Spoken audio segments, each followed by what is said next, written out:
Oh, All right. Good morning, everyone. We're going to go ahead and move into our keynote session now.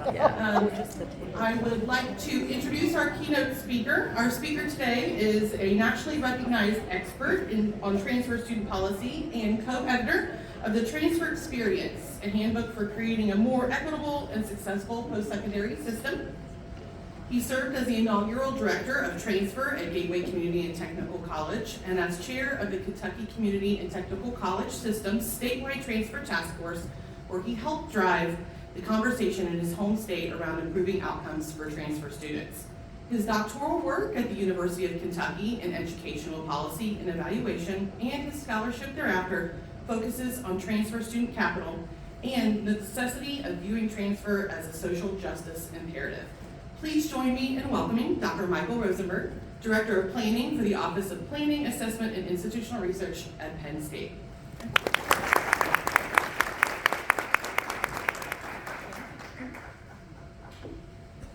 Hey, everybody. Thanks for having me. I look forward to sharing this with you, and thanks to Amanda for asking, and thanks to the folks from, if anybody here is from Ohio State, for not vetoing the Penn State guy talking to you. One of the things that I really like about working in transfer is that by necessity, we kind of become de facto experts on a little bit of everything around campus, around an institution. Because as you know, the system is not designed, the American higher educational system is not designed for transfer students. There are lots of places where students can trip up along the way, and we try our best as transfer professionals, transfer champions, to alleviate some of those issues that they have. And just the same, so you're a lot of times, and I've had this experience, and I imagine many of you have as well, is that you start, you're working with these students and you see something happening again and again, and you have this great idea for something in your institution that can change in your institution. And you try to push it up the chain, and you run into what I call the circle of transfer frustration. Circle of transfer frustration goes something like this. We have this guy here. You got an idea. You get a great idea, or you've worked with some of your colleagues and you have a great idea, and something that's really going to make a difference. And so you run it up the line, and what do they ask you? They ask you, all right, it's a great idea. How's this going to help the institution? How's this going to help us in what we do here? And so you say, well, we're dealing with transfer students here. And transfer students, it helps them. It's, that's what we're here for, right? We're here to help students, right? So, and then they say, okay, well, it's a great idea. Sounds good. Why is this more important than anything else that might be coming down the line at the moment? We got a million things going on at the institution. Why is this more important? Why does this rise to the level of something that we need to take seriously? And of course, because we all love transfer students and we all know the challenges that they face as they go through, we say, well, dang on it, it's the right thing to do, right? This is the right thing to do. This is about equity. This is about fairness. This is about making sure that these students get what they need, right? And what they say a lot of times is, well, get in line. Get in line. We have a lot of things, a lot of competing priorities. And, the reality is, and this is one of the things that I think is honestly the best thing about working in higher education personally, is that we work with a lot of smart, passionate people. That's what's great about this. We work with a lot of smart, passionate people, just like all of us. And those smart, passionate people have a lot of good ideas. You're surrounded by people who are constantly coming up with these good ideas. And there's limited time to get things done, and as you're usually told, there are limited resources.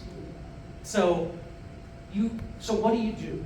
How do you break out of where you are, of this frustration of not being able to get people? I was just talking this morning about how do you get with my committee buddy from NISTS. how do you get this up to the level of, of leadership so they take this seriously, right? And I say that getting involved, and it sounds odd, but getting involved in strategic planning at your institution can offer you a real opportunity. Can offer you a real opportunity to advocate for the needs of your transfer students by enshrining the needs of your transfer students in the priorities of your institution. That's kind of where I'm going from here. So here's what I'm going to cover. So here's what I'm hoping to touch on today, in the time we have, is I want to talk for a second, because I would be remiss if I didn't, about our new frame for transfer. I want to talk about strategic planning and what it is. I want to talk about how you can start to think strategically about what it is that you do. And a little bit, just briefly, about how to get involved. So this is what I want to try to do today. So I'll start off with this new frame for transfer. And I have to say, as a sidebar, I've seen a couple of folks who have the transfer experience book. This came out during COVID, and it is absolutely like, wow, this is actually out in the wild, really? but so thank you. But one of the things that we talk about, and it's the central premise of the book, is to think about transfer a little bit differently. Again, the system is not set up for these students. And if you think about the life of a transfer student, and again, this is an overly broad generalization, because there's many different kinds of transfer as there are transfer students, right? It's just everybody's got their own story. But this is just, let's stick with the basic one, where you have a student who's doing 2 institutions. And their life goes something like this, where you start, they apply, they get oriented, they get the classes, they get registered, they move on, they try to handle any kind of developmental work that they have, gen eds, their pre-major coursework, they try to get some advising in there. Then comes the transfer move. They and their credits go from one institution to another institution, where hopefully they are going to become, where they're going to proceed to try to get a bachelor's degree. And then they're into a second institution, and they try to get into their major, and they advise and there's lots of places along this continuum where students can get tripped up, as you well know.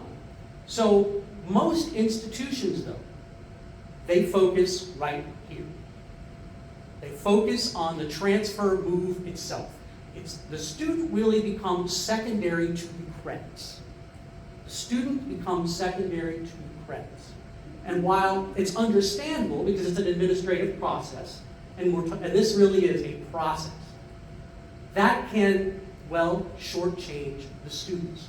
And the transfer experience, our argument, is that the transfer experience lasts from initial enrollment to eventual graduation. All of that. The student doesn't think about it as credit. The student thinks about it as what's happening to them, right? So we have to be able to, there's places we can look along this entire continuum where we can make a difference. Because we have to. I argue that we have to make a difference. Because we talk about how this is the pathway. This is the pathway to a baccalaureate degree. We hold this out to our students as the pathway to a baccalaureate degree. And I know you've had John Fink, who's a wonderful guy, come speak to you as well here, and his research with Aspen and the Community College Research Center, where something like 80-90% of community college students say they eventually want to get a bachelor's degree. But the actual rate of these students who do get that bachelor's degree, it's down in the teens, 14, 15, 16, 17%. And if you think about it, if this is what we promise students, especially low-income students, underrepresented students, veterans, adult students, if that is what we promise, and we can't deliver that as a higher educational system, Then we have an equity issue. Then we have a social justice issue. Because we are, even though it may not be intentional, we are dealing with a system that discriminates against transfer students. So we have to address, we have the opportunity to address this. And again, if you're thinking about equity and social justice, I don't know many institutions around the United States who don't talk about being drivers of equity and social justice in their communities, on their campuses. So I think that is an important linkage. And that's what in the transfer experience, this is what was my chapter, was thinking about reframing transfer as a social justice imperative. I think this is important because this is some of the key language that an institution speaks. And if you're going to make progress on social justice, you have to have some framing principles. If you're going to be talking about this, there's some framing principles in this particular way. And this is what we use as our framing principle to advocate for transfer as a social justice imperative. First, this is, 101 stuff. Equity and access and opportunity is a positive institutional goal. It's hard to argue against that, right? Secondly, systemic conditions, such as policies, practices, and processes, may inherently advantage some students over others. This may sound a little like a theory that got battered around a fair bit over the last couple of years, and that is intentional. Third, well-designed interventions, as we well know, can and do make a difference. Can and do make a difference while maintaining and often raising expectations and standards for all students. And finally, fourth one, and this is where the strategic planning stuff comes in. Ongoing advocacy and continuous evidence-based improvement are necessary for lasting change. This is not a one-shot deal. This is where institutions, what an institution says that it stands for, what an institution says that it wants to do long term, that's where you can really tie this to social justice. So that's where strategic planning comes in. Now, let me ask you, when you hear strategic planning, what pops into your head? Anybody? Yes? Leadership. Leadership, okay. What else pops into your head?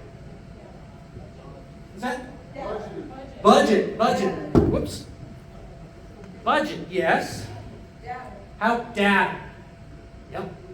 There's lots of things can come up. Here's some of the things that I think that you hear when you talk about strategic planning. Strategic planning is how an institution sets its large-scale priorities, right? That's what it's putting out there front and center. Identifying and reducing waste, getting rid of redundancy, that comes into strategic planning a lot. Efficient use of resources. Building initiatives and efforts to move the institution forward. That you see a fair bit. There's also some more cynical things like this. Doing post hoc justifications for what leadership wants to do in the first place, right? It's like, this is what we want to do, we need to wrap a plan around it. Some people say we strategic plan so we can justify getting rid of people. Deprioritizing programs. Or we're doing this as busy work, just to show our accrediting agency that, hey, look, we got a strategic plan, and then we throw it up on the shelf, and we wait and then we do what we always do until we need to get reaccredited again, and we pull it down and go, did we really do this stuff? All right, that's the cynical column, and there's I see a lot of that energy sometimes out there, where people are like, well, we're just doing our work. No, you are doing it, and that's good. But you can do it strategically, and you can still have the same kind of outcomes. When I tried to find a definition of strategic planning, and I found this one, and I have to say, it tickled me, and it's this, and I love this. Strategic planning is a formal process designed to help an organization identify and maintain an optimal alignment with the most important elements of its environment.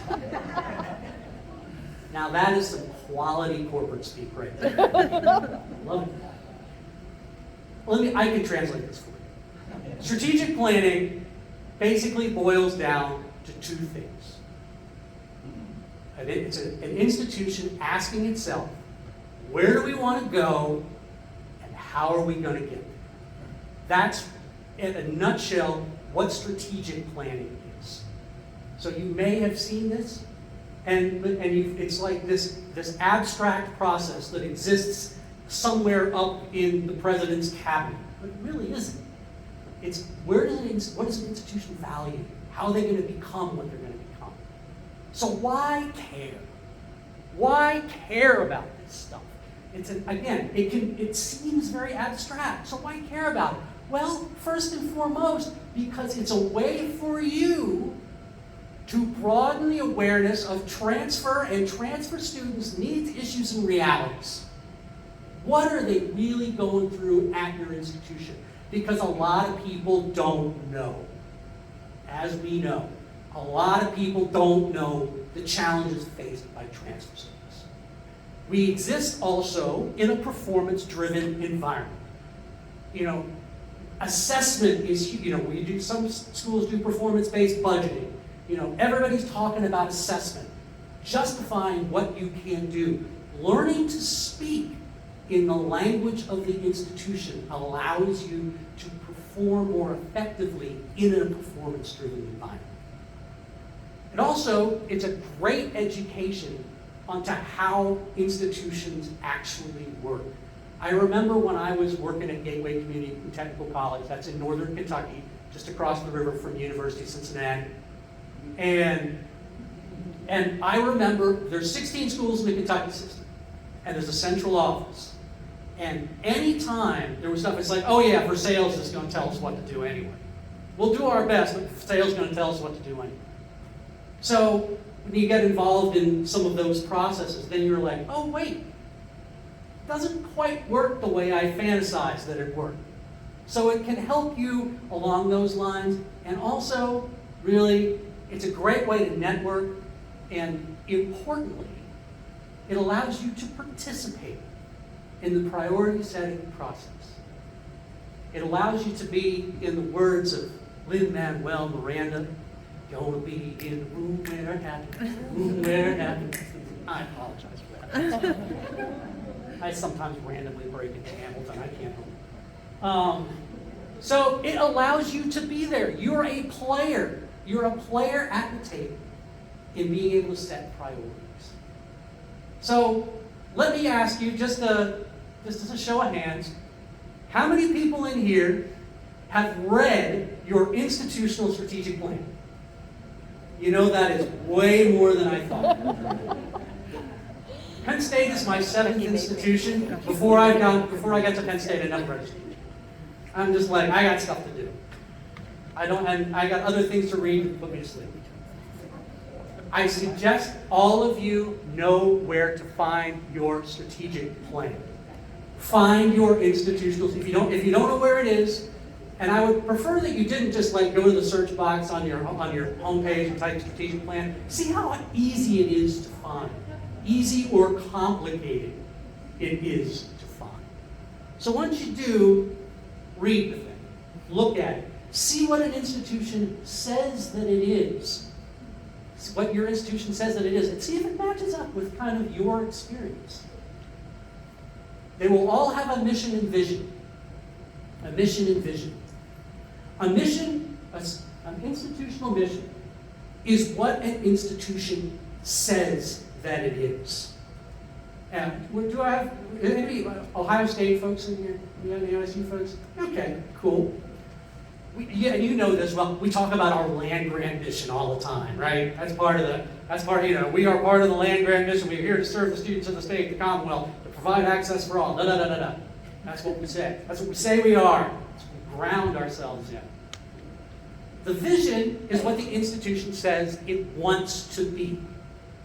What it wants to be. So if it says we are going to be able to provide access for all, that's part of the vision. That's what we're working towards. Then he's like, oh, I can plug into that. Another thing, if you're working in this, you're going to see every strategic plan has these core principles and foundations. They're going to be things like advancing diversity, equity, and inclusion, transforming education, enabling access to education, becoming a global institution. That's a big one these days. You'll see these various principles and foundations. And when you think about your students and the experiences of your students and the service you provide to those students, you'll start to be able to see your work in these various aspects of the plan. Because the principles and foundations, that's what the actions of the strategic plan are based around. They're based around these principles and foundations. So again, if your work plugs into that stuff, you've got it in. You've got it in. And you might also see this, KPIs and metrics. KPI is key performance indicator in strategic planning land.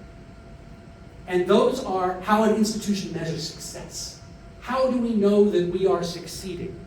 Those are the measures of success. So again, you can look at that. You can see, okay, here's what folks are doing. Here's how the institution says that it's going to do it. How can we help boost these? You can then connect your work and your student experience. If students are not, for instance, if they are having a hard time accessing certain majors or getting into certain programs, this is where you can start saying, you know, we're losing some potential completers. Because based on what the students are telling you, you can start to talk about your work in this language. Start to describe your work in this language. So that's just a thought about what you're going to see when you read this plan. So I know I said connect your efforts. Strategically connecting your efforts to the plan. This is not going to, again, this is not complicated, but this is where we're going to start getting the interactive. So let's go back to our circle of transfer frustration for a moment. Let's go back to our poor guy. So the pop quiz. What was the first question when he had his idea? What was the first question and he tried to run this up the line, what's the first question they asked him?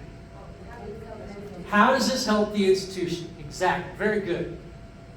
How does this help the institution? This is the question that you get to answer first. How does what you do help the institution? And a lot of times, if you're going to try to answer that question, you have to do some inward analysis. If you're going to start creating your own strategic plan. And a lot of these kind of analyses start with what they call a SWOT analysis, right? Have you seen, anybody not seen a SWOT analysis somewhere along the way? A SWOT analysis. This is, as you know, and there's two kinds here. I will say right up front, I am biased. I'm biased against SWOT analysis. But we'll talk. I'll come back to that in a second.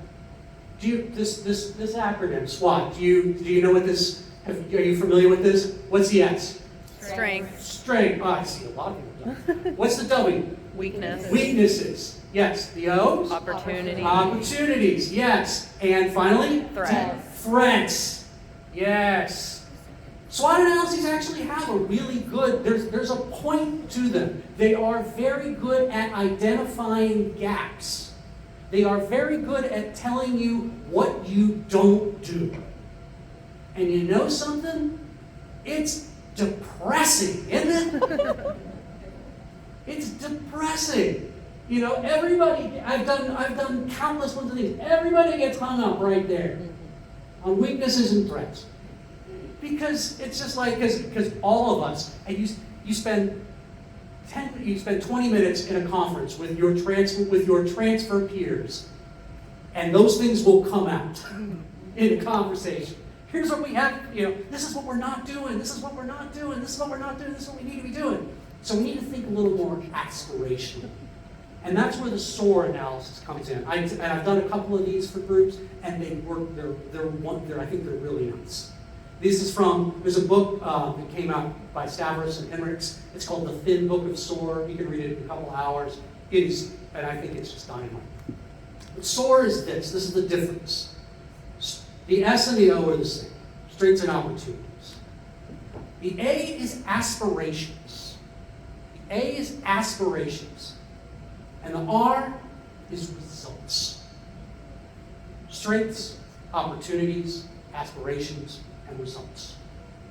And I think that this is a more, if you're trying to think long term about what you want, about what you're trying to accomplish for the institution, this is a more powerful tool to be able to figure out where you want to go. So I think, and this is because it's outcome-based. It's outcome-focused. And so I think we should do one of these. This will take, again, just a couple of minutes. I'm not gonna like, if we were doing this like in a workshop setting, we would just, we could spend hours. But at this time, we're gonna spend 5 minutes. Or 4 minutes, as the case may be. If anybody, I'd like if you have something to write on, you can. If you want to do this in your head, you can do this in your head. But I'd like for each of you to do a SOAR analysis on the work that you do with and for transfer students. Okay? So first, let me ask you, we'll run this down quickly, and hopefully this will give you, a basis to work with. Okay? So first, take a minute and think about your strengths. Just brainstorm. What do you do really well? What are you most proud of that you do? And just take 45 seconds, minute, think about it. Take a couple of minutes.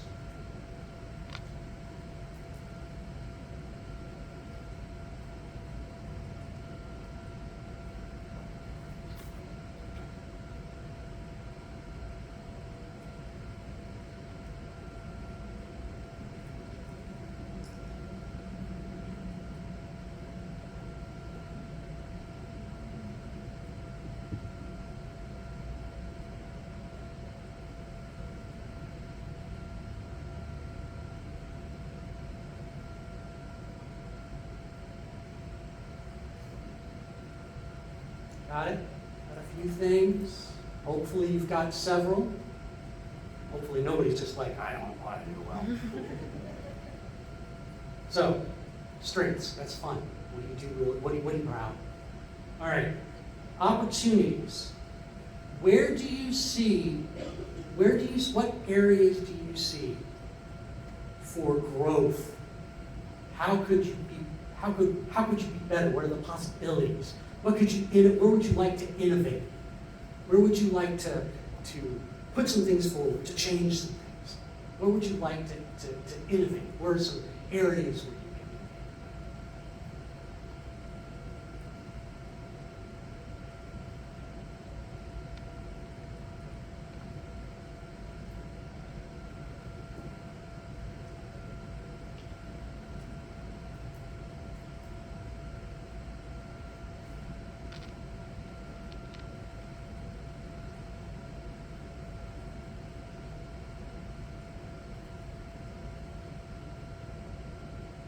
Okay. Great. So far, so good, I think. So A. What would you like to be? Considering the strengths that you have and the opportunities that you identify, what do you want to be? What would be in your mind, sort of, if you could innovate, if you could come up with stuff, what would you want it to look like? What would you want to be for your transfer students?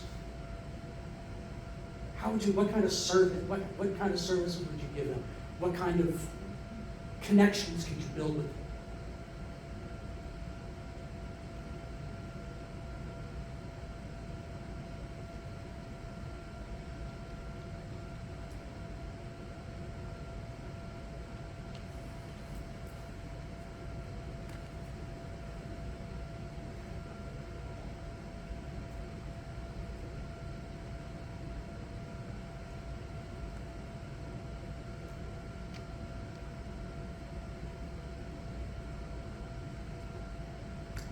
last but not least, and this is and you're gonna hear this a lot in the back half of this. But what would be meaningful outcomes? How would you be able to explain and show others that you are succeeding? That you are succeeding in your efforts? What would success look like? What would success look like?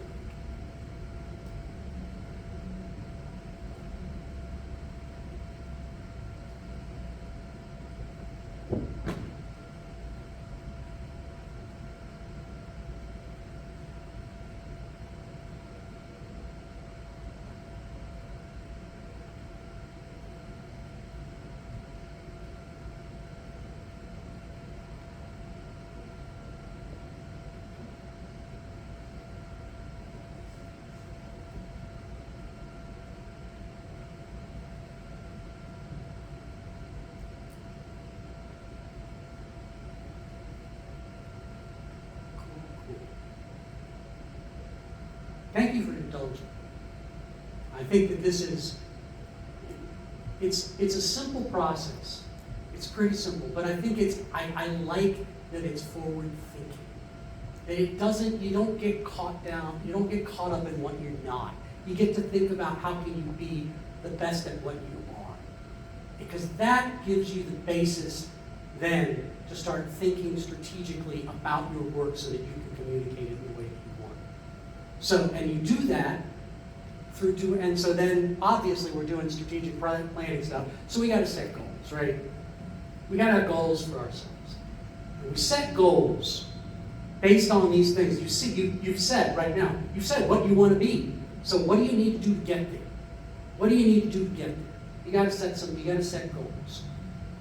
When you set your goals, when you start thinking about what are the steps that I need to take to do these aspirational things, think about the language in the strategic plan. Whether your institutional plan, your unit plan, what do people say is important, and how do we measure it at an institutional level? And how can we align when we start using this language? How do we connect it to elements? Now, the biggest hang-up that I see, and I've read the strategic plans of 58 budget units at Penn State, and seriously, that if you ever need an insomnia cure, that's where it comes from. But this is where I do the most coaching when I talk to people about strategic planning. Strategic planning is not about necessarily improving the work that you are currently doing. We are going to increase retention. That is not a strategic goal. That is what you should be doing already. We are going to improve the student experience. Great. Well, how are you going to, why is that different? This should be focused forward. What are you trying to change? This is a change process. So, and then you've probably heard, I know that this is all over the place, we're going through a performance evaluation right now and doing goal setting for the upcoming year, and they talk about SMART goals, and that's a really good way to think about goals. And I know I'm not going to run through too much about what SMART goals are. I do have that here, and it's specific, measurable, achievable, relevant, timely. And I'm happy to share this with anyone who wants to see it afterwards. But there are two pieces of a SMART goal that I think, especially for our purposes, are particularly important. And that's these two. Measurable, irrelevant, and measurable. And especially measurable. Measurable is the big one. Because this is where we get away from just saying, we do this because it's the right thing to do. And we say, we do this so we can get these particular results. And we have questions we can ask and data we can pull and to show what that is. But measuring success, being able to measure the impact of what you do is particularly relevant. because all strategic goals have to have measurements attached to them. Now, these measurements can be, now it doesn't mean you just have to count widgets. In fact, that doesn't really help. Oh, well, let's count the number of students who come to the transfer center. Well, that's good to know. It's out of your locus of control. You have no way to affect the number of students other than yes, you can advertise, you can do outreach, you can put up signs, you can offer donuts, but it's still out of your, it should be measurable, it should be in your realm of control, but you should be able to at least do something where you can measure it in some way. Data can be qualitative. You can do focus groups, you can do that kind of stuff to get student experiences. Data can be quantitative or qualitative, but numbers do speak loudly if you can find good numbers. Send pizza to your institutional research office. Make friends with them. They're going to help you. Data, because especially when you're talking to leadership, they don't have time to read through page after page of what focus is. It's good summary. There's a great resource from NIST. They're gathering transfer data. It's a nice, they have a template for gathering data around transfer. If you haven't looked at it, again, it's a pretty simple URL there. And it has it has some good ways for you to get started. But the thing to remember when you are looking at this data, again, if you are trying to make an impact, if you are trying to get the leadership to understand, remember that the data is not about you. It's not necessarily about you and the work that you are doing. What's the data? What should the data be about? Well, come on. Yeah, students. Data is about students. The work that we do is about students. So when you're thinking about outcomes and data to measure these outcomes, think about it in terms of student-focused outcomes. Student-focused outcomes. Ground measures in what students care about. The data has been the same. I was in a panel discussion about COVID here just a few minutes ago, and I was like, you're totally stealing my thunder, man. Because they're talking about what do students ask for? What do they ask for when they're like, do you have my program? How long will it take me? And what will it cost me? How do you make impact, and what is my experience going to be? How can I make change around those things? And when you're talking about outcomes at an institutional level, the first thing that people do is you take all the transfer students and you put them over here. You take all the non-transfer students and you put them over here in a data set, and then you compare it to, right? How do transfer students compare to non-transfer students? Look at it. Knowing transfer students, as we all know, are not monolithic in any way, shape, or form. Being able to break things down to program and student level outcomes tends to be more impactful when you are trying to tell your story, when you are trying to tell your transfer story. And disaggregate these data, as far as you can. That's why I'm saying send pizza to the institutional research folks. Because you want to break this stuff out into the groups that are most impacted in the transfer process. All these folks we say we are trying to work with, first gens and underrepresented students and veterans and adult students. Look at it in those terms as well. Look at it at how they're doing in various programs. Disaggregate it, break it down so that you really can. You can go to an econ department and say, the students who are transferring in tend to stumble in your micro class. What can we do about that?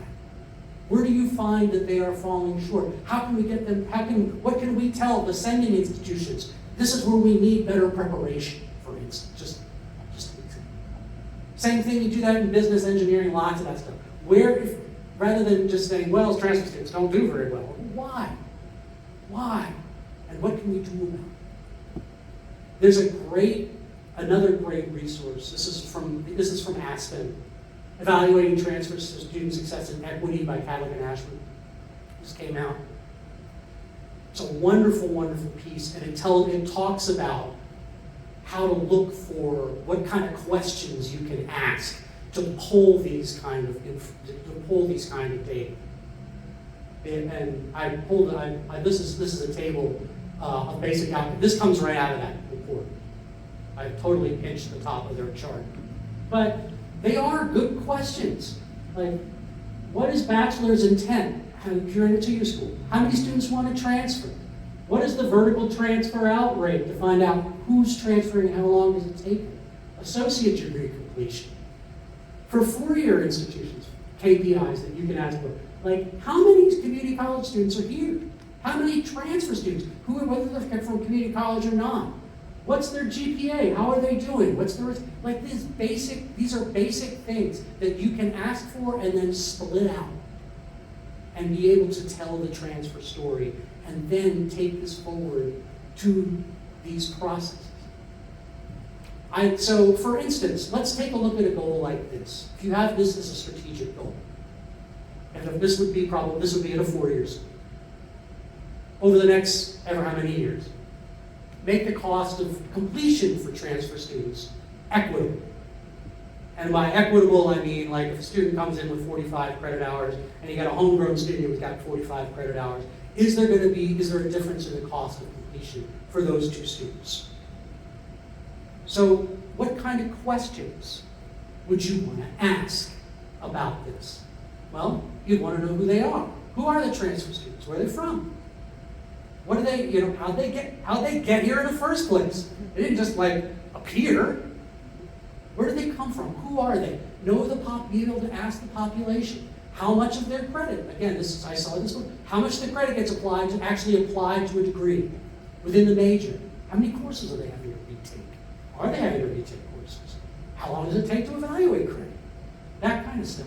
How long does it take? What is the average length of time and cost to complete for a transfer student? If you broke it down even to like a cost per credit, you go even that far down.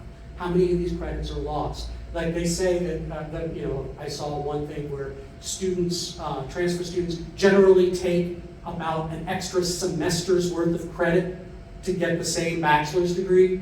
That was 3 or 4 years ago. I don't know what's changed in that case. But how much of being lost? Talking about, these are areas where the cost of completion, where it throws it out of balance. Are there differences in cost of completion between programs? If somebody transfers into a poli-sci program versus an engineering program, are there major equity gaps there? Are there equity gaps between demographic groups? Being able to ask these questions to tell your transfer story. And what do the students say about their experience? What do the students say? I was talking to, I think last night I was talking to Sally from Hiram College. And whether you are at a 2-year school, or at a 4-year school. If you're at a 4-year school, ask the students. If you are talking to students, ask them about their experience, and not just their academic experience. Or if you're at a 2-year school, how did you end up here in the first place? What led you here? What is your experience? These are important things to ask, because then it allows you to understand how they're going to have to go through the program that they're facing. These are all questions that you can answer to try to get data, and each piece of data up here can be used as a metric to measure the success the impact that your work is having on the experience of transfer students. But you got to be able to ask these questions. You got to be able to get that information, because that's going to be really helpful, I think. So I hope that you start to see the value of this, because you are trying to help set the this is not, again, one intervention and done. You need to change the character of how your institution deals with transfer students. And to do that, you can't, that like you run into, we run into leadership. We run into leadership. Well, this is how you get leadership to listen. By getting into those spaces where leadership lives. So figure out when you read the strategic plan, which I hope you will all do, ask yourself who does the planning. Find out who's doing it. Is it a small group? Probably not. There's probably a small, like an executive committee. But then there's going to be all these other planning committees. There's going to be various subcommittees. I will tell you this, as in my role as in strategic planning at Penn State, when anybody is contacted, I have yet to turn anybody away who has contacted me to say, can I get involved in this process? I want to find a place to get involved in the planning process. I can always find a committee to put them on. I can always do that. As well, there's usually what institutions do, they'll do a strategic plan and they'll come up with all these initiatives around it. Like we have something called One Penn State 2025, which is about the seamless student experience. There's the Sustainability Institute, which is a large, it's a comprehensive campus examination of sustainability and reducing carbon footprint. There's the Humanities Institute for increasing the reach of the humanities. So all of these things. And if you're interested in that kind of stuff, if you can get involved in those things, again, that allows you a path in to be able to be in those spaces where you can do some education about who these students are and what they need. And finally, ask your boss. Who does strategic planning in our area, if you don't know? Who's plugged into this? So, because I think they'll tell you, and they might be like, oh wait, you want to take this off my plate? Great, here, you can do it now. But that's what I think it's really important. And I think having gone from the world of, and I still transfer is still my passion, but seeing this strategic planning, seeing how this internal workings go, this a lot of times is the missing piece. And even if you're on a committee that's only tangential, just being able to talk to people about we talk to each other a lot, but others don't see what it is that we see. And this is where you can do that. And I hope you will. And I hope you will go back and I hope that you will get involved in some of this stuff, or at least try it out and see, and say, Rosenberg guy, he's full of it. But I don't think you'll find it.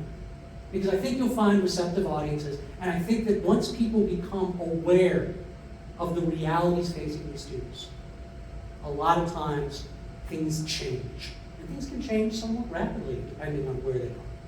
But I think it's important, I think it's imperative these students deserve it, and I would like to see them get the service and the honor that they deserve, because that is what we are all here working for. So thank you very much for being a good audience, for being a great audience, and I'd like to open up the floor for questions. I have some for the next little bit. So please, if you have questions, let me have it. I got one. Yes. What tips or tricks or something, any pointers you can give to catching the eye of leadership with your strategic plan? What tips, tricks can you have for, say that again one more time? Catching the eye. For catching the eye of leadership. Anything that you can do that will make a splash. Leadership loves to have itself written about. Anything that we can that's why partnerships and articulations are great, but we don't talk about we don't talk about them as much as we should. I think anything that you can do that is visible or is going to either generate more revenue, if you can show how something will generate more revenue or save them money, and you can do, and again, this is something that you can. This is not too heavy a lift, I hope. But I think that's the big thing that leadership cares about is image and budget. And that is my opinion. I'll preface that, but I think that as far as what you can is if you are like trying to say, here are some initiatives, here are things we want to talk about, those measures are key. So if you say, this is where we are right now, and if we do X, Y, and Z, then God willing and the creek don't rise, this is where we should be in 2 years, 3 years, 4 years, 5 years. If we are able to put things into practice. If we are able to put these things into practice. So yeah, that's off the top of my head. Yes? To kind of piggyback off that, how do you find a balance of qualitative and quantitative data? Because as a student-facing office, we're all about the quality of service and the quality of information that we're giving, but we know that the numbers and data drive so much in the leadership. So how do you find balance of providing both kinds of data to get to the same goal? Question is, how do you find the balance between qualitative data and quantitative data? And if I had the answer to that question, I would be very, very rich. Now, yes, I would say that you go into a deep meditative state and the end comes and now, I think that one of the things that's great about transfer students is they have great stories. They have the best stories of any student on campus. And you can use those stories as a lead. I like using those as a lead-in to catch someone's attention. And then, here is a student, and here's their experience, and here's where they ran into trouble, and here's what we did to deal with that. And so this student is a success. And then you get into the qualitative, and then you get into the quantitative stuff.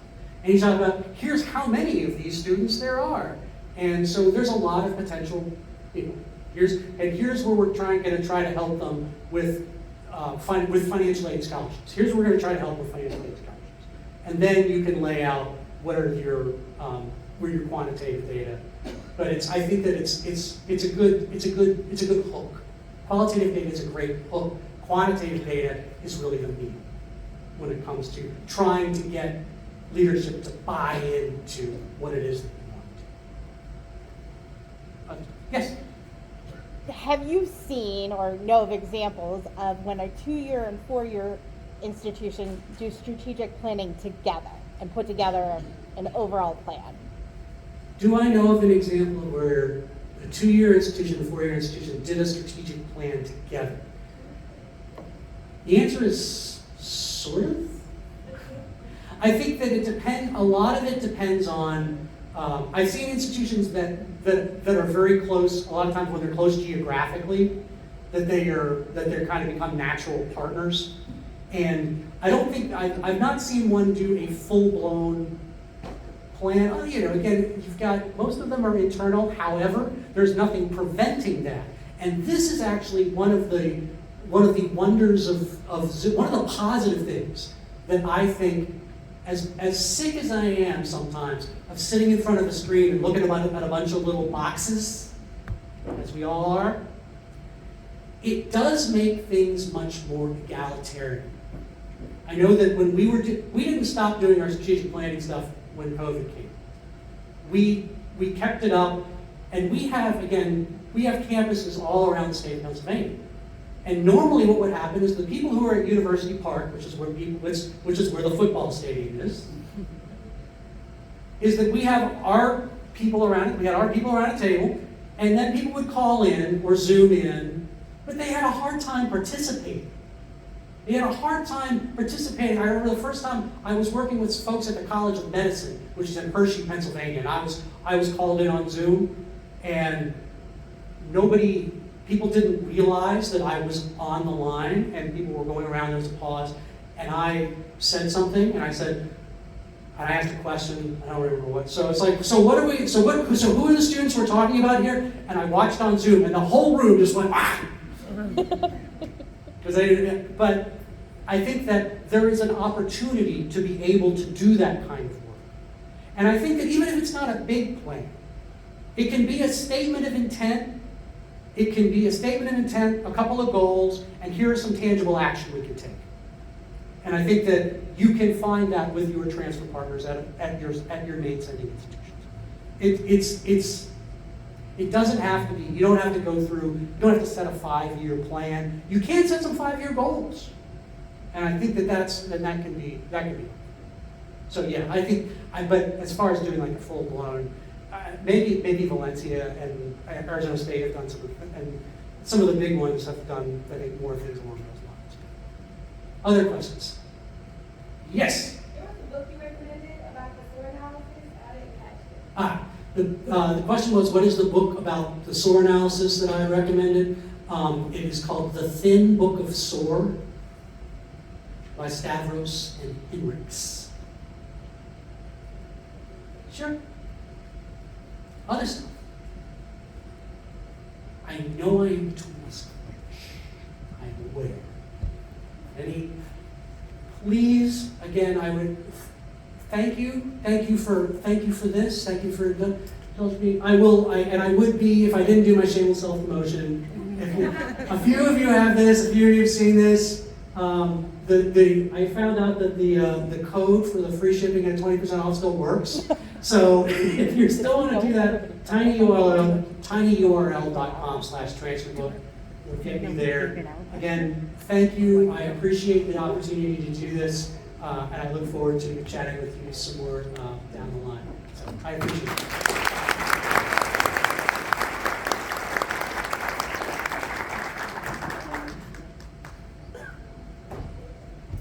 All right, thank you so much, Dr. Rosenberg. It's time for lunch. They're setting up lunch.